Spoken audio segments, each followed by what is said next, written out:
Okay guys, in this video we're going to be checking out the new El Camino frame from Tomoquads, and here you see I've already built it out. I'll go over the build process or the build overview here in a second.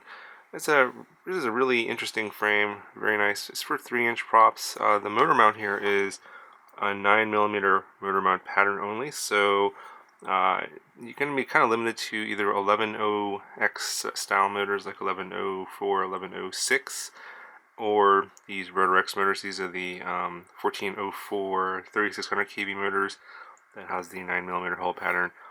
And the other one I'm thinking of is the Airblade Superman motors. Those are 1404, I think those are 3850 kV. If you're trying to use the DYS motors, those probably those aren't going to work because those use the 12mm hole pattern. I'm talking about the DYS 1404s. The RCX 1304, 4000, and 5000 kV motors will fit this whole pattern as well. So those are kind of your motor options for this 3-inch frame here. And what makes this frame really unique, and one of the reasons I really like it, is that it's designed for the RunCam Split Mini. As you can see right there, I've got a Split Mini in the front. It's a dual, I guess, a dual mount design here for two 20x20 stacks, and I got my stack here in the back.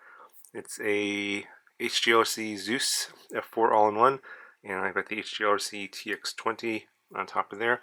And there's not a lot of room here, as you can see. Yeah, it's really only enough for about 2 boards. So if you don't use the Zeus all-in-one here, you might have to use a different kind of video transmitter and stuff it kind of up underneath here between these two side plates. That's the only thing I could think of if you're going to use something other than a Zeus all-in-one. Now the mounting pattern here on the bottom is kind of interesting. These are all M3 slots, and it's not holes or slots, and you can kind of move the two mounting sections back and forth, so that kind of gives you a little bit of adjustment room. Obviously I'm using M2 screws here, so if you are building it out with M2 hardware, you're probably going to need some little washers here just to make sure this is a little bit more secure. I didn't have any left over, so I didn't use it, but it seems to be okay. But keep in mind that these are M3 slots here, and so I do like the fact that they're slots and they give you some room to adjust these back and forth, which is kind of nice. Now this is a prototype frame. There might be some differences in the production version that comes out a little bit later. I think by the time you see this video, I think pre-orders will be up, and then the production version will be coming out shortly thereafter. So if you do see this in the video, just keep in mind that if there are some differences, it's because this is a pre-production version and not a final version. Also, a couple more specs on the frame itself. Basically, these two carbon side plates here are 2mm thick, and the bottom plate is also 2mm thick. And that might be a little bit thin, but the arms are fairly wide, as you can see here. So this is kind of, I suppose, not really meant for racing. I suppose you could use it for racing if you wanted to. If you wanted to put some beefier motors on here, I don't know. I guess the beefiest motor would be the Superman motor, the 1404 3850 kV. I did try and fly this sort of a little bit more acrobatically than I did with the Ascent build, which is on the same motors, and you know, it's okay. It's mildly acrobatic, but in terms of performance and all that, I think that there's obviously a lot of better 3-inch builds out there. This is really meant for, I think, aerial video from the Split Mini, sort of a lightweight rig, top-mounted battery for taking aerial video. And I forgot to mention that actually the most important and best feature of this frame is that the fact that the way the camera is mounted here, you don't see any props in the HD video at all, which is what I was looking for. This is I think one of the first frames I've seen where you have a Split Mini on a 3-inch frame here, where the props don't show up in the HD video. A lot of the other ones are bottom-mounted batteries, and the props do show up in the HD video. I think there's going to be more frames like this coming out with the dual stack mounting, but I think this is one of the first ones I've seen out there in this sort of style top-mounted battery with the camera up front and no props in the HD video.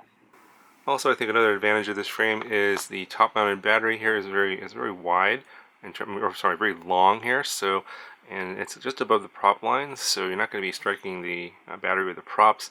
So you have a lot of room here for a wide variety of batteries. I used a 550 milliamp hour 4S for the demo flight, but I've put on as large as an 850 4S on here, and it fits just fine in terms of the overall space available for mounting the battery. So you have if you want to go for a much longer flight, for like long range, I think that I'll be actually experimenting with an 850, maybe even 1000 milliamp hour 4S in the future, and see. Just as this will definitely handle the extra weight. I think it is. I mean, obviously, it's not going to be as acrobatic, but you get much longer flight times from the obviously the bigger battery packs. Okay, so a little bit about how I put this together. Pretty simple here. Basically, I start off with the bottom plate only. The two basically this cage, these two side plates are connected here with some basically some screws here. It goes into this 3D printed part, and then you have a little standoff, plastic standoff here in the back, and that holds the cage together, and then just slides on top. There's some notches here in the bottom and in the front that hold it onto the bottom plate. And this, you definitely need this side standoff here in the back to keep these two side plates separated, so that if they come together, then this will slide out. So you definitely need that standoff there for sure. But when I actually started putting this together, I put this together just with the bottom plate only, no side plates, and I mounted the flight controller first, and with the motors already soldered on, because I pulled this board from the Ascent build. Obviously, you can mount the flight controller without the motors, of course, and just mount that first, and then I soldered on my video transmitter, and then I mounted the split mini in the front, and you're gonna have to be kind of careful as to where you put this. I had this a little bit too far forward at first, and so I had to slide it back because it does get very close to the side plate there in the front. It's kind of hard for the camera to focus, so keep that in mind. But there should be enough vertical space there. You can see that I have enough vertical space there that I should not have any issue with that. And I used a plastic standoff here on the bottom. So if you use a shorter plastic standoff, you shouldn't have any issues with height clearance there. So once you mount the split mini, all you gotta do is solder on your wires and go from the camera connection to your flight controller, and then solder on your receiver. That's pretty much it. And then you put the top on, mount the camera. On the back here, I use this standoff to pretty much mount all my equipment. I have a zip tie here and a little heat shrink that holds this Fox or lollipop antenna here in the back. It's fairly secure. It does flex a little bit. Kind of want that in case of a crash. It should be okay. And then I have I'm using a Crossfire Nano receiver that's right there, and I have two zip ties also to the this plastic standoff here in the back, and I have this going off sort of in an L shape for the two parts of the dipole antenna, and then I have that heat trunk to the zip tie. And that's pretty much it. It's a pretty basic build. I think there's going to be some little bit changes here in the back, possibly for the production version. And I think I saw some photos where there's going to be a shroud here in the front, a little TPU part for the camera area, to cover that up a little bit if you are interested. I think that's going to be in possibly the deluxe version of this. And then there's going to be a light version that doesn't have any of the, I think, less 3D printed parts. Anyway, that's going to do it for this build review discussion. If you're looking for a lightweight 3-inch aerial video platform, I think this is definitely one you want to check out. It's not the super ultra lightweight 3 inches. I think it's around 117 grams, I believe, right here as you see built, which is, it's pretty light for 3 inches. Obviously, you're not going to be a super high performer either. So, as you can see in the flight demo, the HD footage is very smooth. You can get pretty decent flight times. I flew it around for 5 minutes on a 550 and probably landed pretty early. I had probably more flight time even on that battery. And if you put a bigger battery in here, you could definitely get way more flight time if you're interested in long range.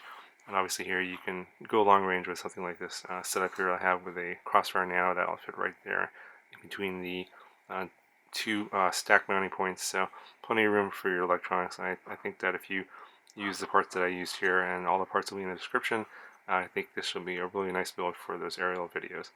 Anyway, I'll go ahead and show you some flight demo footage. If you guys have any questions, let me know, and I'll talk to you guys in the next one.